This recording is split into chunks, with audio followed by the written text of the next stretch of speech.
میرے نبی پاک صلی اللہ تعالیٰ علیہ وسلم نے فرمایا شعبان میرا مہینہ ہے، رمضان میرے رب کا مہینہ ہے۔ اتنی برکتوں والا مہینہ، اتنی شانوں والا مہینہ ماہ رمضان، آپ نے کچھ باتوں کا بڑا ہی خیال رکھنا ہے۔ ایک تو آپ نے کوشش کرنی ہے نمازیں ذوق کے ساتھ پڑھی جائیں، یعنی ایک ہے کہ اوہ ٹانگیں نہیں اٹھ رہی اب تراویح کا ٹائم ہو، نہ اس میں کجی ہے، اس میں تھوڑا سا ذوق کی کمزوری ہے۔ اٹھنا ہے تو شوق سے اٹھنا ہے، بھاگ کے اٹھنا ہے۔ آپ نے مسجد کے ساتھ دلچسپی پیدا کرنی ہے، کوشش کرنی ہے مسجد کی صفائی بھی رمضان میں ہمارے ہی سے ہی آئے۔ اپنے علاقوں کی مساجد کی صفائی، نماز شوق سے پڑھنی ہے، شوق سے۔ آپ نے رمضان المبارک میں کوشش کرنی ہے کہ آپ یہ کہیں کہ زیادہ سے زیادہ میں دوسروں کو نواز سکوں، میں چپکے سے پہنچوں کسی غریب تک، خود سے جاؤں اور رمضان سے پہلے جاؤں، تاکہ وہ پہلا روزہ جو اس نے رکھنا ہے وہ اسی لنگر سے رکھے جو میرے حصے میں آئے، اور اس کو اپنا موسم سمجھیں جس کی وجہ سے اللہ آپ کو ثواب دے رہا ہے، اس کو موسم سمجھیں جس کی وجہ سے اجر مل رہا ہے۔ اور کوشش کریں کسی کو کپڑا جوڑا سوٹ دینا ہے، کسی طالب علم کو، امام مسجد کو، کسی غریب کو، کسی بوڑھی اماں کو، اپنے کسی چچا کو، اپنے دادا کو تحفہ دینا ہے تو وہ بھی شروع رمضان میں دے، تاکہ وہ آسانی سے سلا لے، سلا کے پہن لے۔ رمضان میں ہم نے قرآن پاک سے پیار کرنا ہے، قرآن پاک سے پیار کرنا ہے، صبح بھی تلاوت، دوپہر بھی تلاوت، بچوں کو ذوق دلانا ہے، شوق دلانا ہے۔ ہم نے قرآن مجید رمضان شریف میں تراویح میں ذوق سے سننا ہے، کھڑے ہونا ہے۔ پھر رمضان المبارک کے اندر احساس ہم نے بہت زیادہ پیدا کرنا ہے۔ ہم نے دیکھنا ہے کہ میں کس جگہ میری ضرورت ہے، میں کس طرح کر کے کام آ سکتا ہوں، وہاں اپنی خدمات کو پیش کرنا ہے۔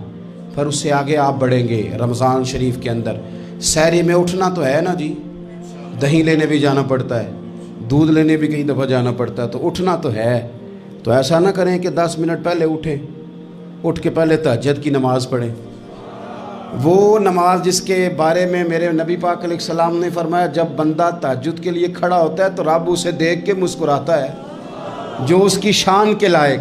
باقی نمازوں پہ ثواب ہو رہا ہے، تہجد کے وقت اللہ مسکرا رہا ہے۔ اور حضور فرماتے ہیں اگر جوان آدمی تہجد کے لیے اٹھے تو رب فرشتوں کے سامنے فخر فرماتا ہے۔ تو تہجد کی نماز ہر روز موقع ہونا ہے، اٹھنا ہی اٹھنا ہے، شہری کے لیے تو اٹھنا ہی ہے، تو وہی وقت تہجد کا ہے، خوب تہجد کی نماز پڑھنی۔ ایک چیز آپ نے پورا رمضان استعمال نہیں کرنی، وہ غصہ ہے۔ سارے روزے یعنی بالکل عین افطاری کے وقت بھی کوئی بندہ غلط بات برداشت، کون سی بات کرنی ہوتی ہے، صحیح کہ غلط؟ صحیح کو تو برداشت کرنے کی ضرورت ہی نہیں ہوتی، برداشت کرنی غلط بات ہوتی ہے، اس کو سہنا ہے، اسے کہنا یار روزے ہیں، رب کی رحمت برس رہی ہے، جا میں نے تجھے اللہ کی رضا کے لیے معاف کیا۔ اور ذہن میں حدیث رکھنی ہے کہ حضور نے فرمایا تو رب کے بندوں کو معاف کر، اللہ تجھے معاف فرمائے گا۔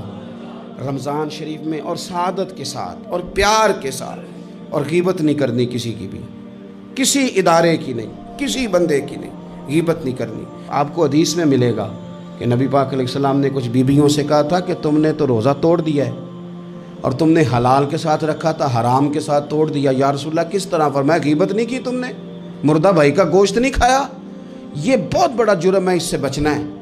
موبائل کم استعمال کرنا ہے، اور مہربانی کریں کم خبریں دیکھیں، جو خبریں عورتیں پڑھتی ہیں ان خبروں سے بھی پرہیز کریں۔ کوئی ہم نے بڑا سال 11 مہینے سیاسی تبصرے کر لیے، کیا انقلاب آیا پھر ملک میں؟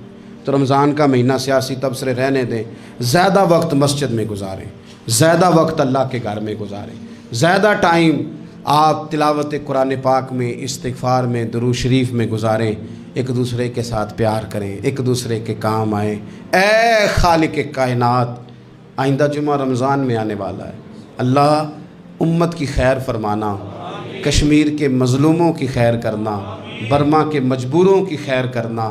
پاکستان تیرے نبی پاک علیہ السلام کے نام پر، کلمے کے نام پر بنایا گیا وطن ہے، اللہ اس میں دین کا جھنڈا نافذ فرما دے، اس وطن عزیز کو قیامت کی صبح تک قائم فرمانا، اور اللہ ہم سب کو بھائی چارے سے، پیار سے، محبت سے، ایک دوسرے کے احساس میں زندہ رکھنا۔ اس ماہ مقدس میں تو جن لوگوں کو معاف کرے گا ہم سب کے نام بھی اس میں شامل